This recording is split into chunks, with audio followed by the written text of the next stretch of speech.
104 अंगद रावण दरबार में। अंगद रावण दरबार में इस प्रकार से युद्ध चल ही रहा था कि सूर्यदेव अस्त हो गए तथा प्राणों का संहार करने वाली रात्रि का आगमन हो गया। दोनों पक्ष के योद्धा बड़े भयंकर थे तथा अपनी अपनी विजय चाहते थे, अतः उनके मध्य रात्रि युद्ध होने लगा। दोनों पक्ष के मध्य घनघोर युद्ध मच गया। मरो मरो, कटो कटो शब्दों से समस्त समरभूमि गुंजयमान हो गई और रक्त की नदियां बहने लगी। घायल होकर कराहते हुए राक्षसों तथा शस्त्रों से क्षत विक्षत हुए वानरों का आर्तनाद बड़ा भयंकर प्रतीत होने लगा। वानरों और राक्षसों का संहार करने वाली वह भयंकर रजनी कलरात्रि के समान समस्त प्राणियों के दुर्लंघ्य हो गई थी। श्री रामचंद्र जी ने अग्निज्वाला के समान 6 भयानक बाणों से निमिष मात्र में दूरधूष वीर यजशत्रु, महापार्श्व, महोदर, महाकाय, वज्रदंष्ट, शुक और सरण को घायल कर दिया। वे 6 राक्षस श्री रामचंद्र जी के बाण समूहों से अपने मर्मस्थान में चोट खाने पर युद्ध छोड़कर भाग गए, इसलिए उनके प्राण बच गए और उनकी आयु शेष रह गई। महारथी श्री राम ने अग्निशिख के समान प्रज्वलित भयंकर बाणों द्वारा समस्त दिशाओं में प्रकाश कर दिया। उनके समक्ष जो भी राक्षस वीर आते थे वे उसी प्रकार से नष्ट होते जाते थे, जिस प्रकार से आग में पड़कर पतंगे जल जाते हैं। राक्षस सेना की यह दुर्दशा देखकर रावण के पुत्र मेघनाद के तन बदन में आग लग गई। उसने शीघ्र ही नाग बाणों की फांस बनाकर राम लक्ष्मण दोनों को उसमें बांध लिया। नाग फांस में बंधने पर दोनों भाई मूर्छित हो गए। श्री राम के मूर्छित होकर पृथ्वी पर गिरते ही मेघनाद ने हर्षोन्मत्त होकर 10 दिशाओं को गूंजने वाली गर्जन की। राक्षस सेना में फिर से नवजीवन आ गया और वह मेघनाद की जय जयकार करती हुई बड़े उत्साह से वानर सेना पर टूट पड़ी। मेघनाद उनके उत्साह को बढ़ते हुए कह रहा था, जिनके कारण आज शोणित की सरिता बह रही है, वे ही दोनों भाई नागपाश के बांधे पृथ्वी पर मूर्छित पड़े हैं। अब देव, नर, किन्नर किसी में इतनी सामर्थ्य नहीं है जो इन्हें नापाश से मुक्त कर सके।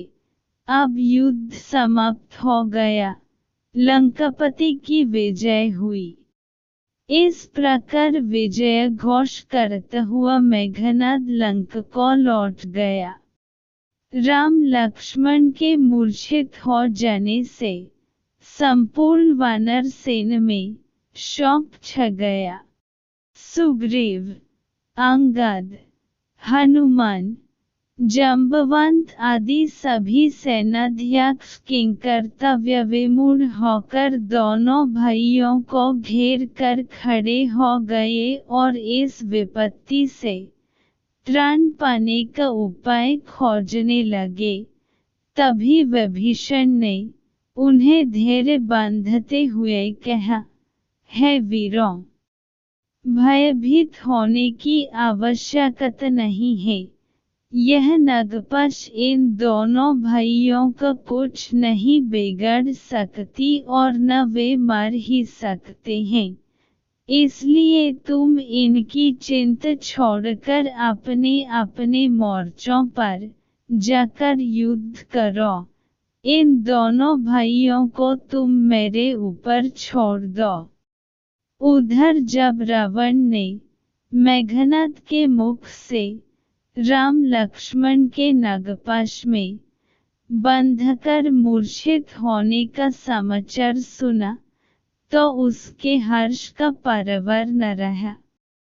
उसने सीता की रक्षा पर नियुक्त राक्षस नरियों को बुलाकर आदेश दिया, तुम लोग सीता को पुष्पक विमान पर चढ़कर युद्ध भूमि में ले जाओ और उन्हें ले जाकर राम लक्ष्मण को दिखाओ जो पृथ्वी पर मरे पड़े हैं। रावण की आज्ञा पाते ही राक्षसनियन जानकी को विमान में चढ़कर युद्धभूमि में ले गए जहन राम लक्ष्मण मूर्छित अवस्था में पड़े थे। सीता ने देखा राक्षस सेना जय जयनाद कर रही है और वानर सेना शोक में डूबी हुई निराश खड़ी है। दोनों भाइयों को इस प्रकार पृथ्वी पर पड़ देखकर सीता के धैर्य का बांध टूट गया और वे फूट फूट कर रोने लगी। हाय, आज मैं विधवा हो गई। बड़े बड़े ज्योतिषियों की यह भविष्यवाणी मिथ्या हो गई कि मैं आजीवन सधवा रहूंगी, पुत्रवती बनूंगी। हे नाथ, आपने तो कहा था कि मैं अयोध्या लौटकर अश्वमेध यज्ञ करूंगा। अब उस कथन का क्या होगा जो विश्व को जीतने की शक्ति रखते थे? आज वे कैसे मौन पड़े हैं? हा विधाता, तेरी यह क्या लीला है? हे त्रिजटे, तू मेरे सती होने का प्रबंध कर दे। अब मैं इस संसार में अपने प्राय राम के बिना नहीं रहूंगी। अब मेरा जीना व्यर्थ है। सीता को इस प्रकार विलाप करते देख त्रिजट ने कहा, हे जानकी, तुम व्यर्थ में विलाप करके जी छोटा मत करो। मेरा विश्वास है राम लक्ष्मण दोनों जीवित हैं, केवल मूर्छित हो गए हैं। यह देखो वानर सेना फिर युद्ध के लिए लौट रही है। सुग्रीव और विभीषण उनके चेतन होने की प्रतीक्षा कर रहे हैं। मेरा अनुमान मिथ्या नहीं है। वे उठकर फिर युद्ध करेंगे और रावण का वध करके तुम्हें अवश्य ले जाएंगे। तुम धैर्य धारण करो। इस प्रकार सीता को समझ बूझकर त्रिजट सीता सहित विमान को पुनः अशोकवटिक में ले आई। नागपाश में बंधे राम और लक्ष्मण काफी देर तक भूमि पर पड़े रहे। तभी अकस्मात जोर से आंधी चलने लगी।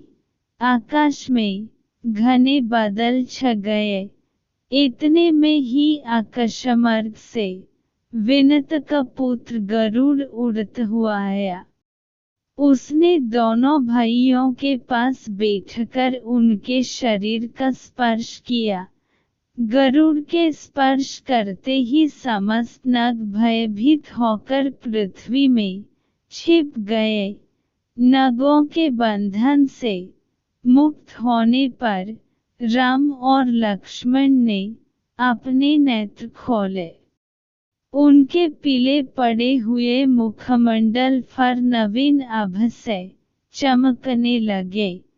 चैतन्य होकर राम ने गरुड़ को धन्यवाद देते हुए कहा, हे वेंकटेश, तुम्हारे अनुग्रह से हम दोनों भाई इस बंधन से मुक्त हुए हैं। हम तुम्हारा कैसे आभार प्रदर्शन कर लगते हैं। राम की यह विनम्र वाणी सुनकर गरुड़ ने उत्तर दिया, हे राघव, मैं तुम्हारा मित्र हूँ।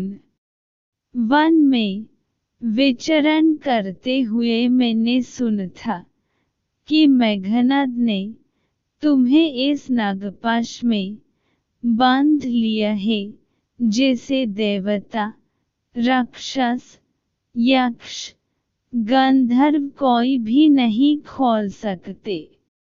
इसलिए मैं मित्र धर्म के नाते यहाँ आ पहुँचा और मैंने तुम्हें नागपाश से मुक्त कर दिया। भविष्य में अधिक सतर्क रहकर युद्ध करना, क्योंकि ये राक्षस बड़े कपटी तथा मायावी हैं। इतना कहकर गरुड़ ने उनसे विदा ली। राम और लक्ष्मण को पूर्णतया स्वस्थ पाकर वानर सेना के आनंद का पारावार न रहा। वे रघुवीर की जय जयकार करके बाजे नगाड़े, रणभेरी आदि बजाकर राक्षसों को भयभीत करने लगे।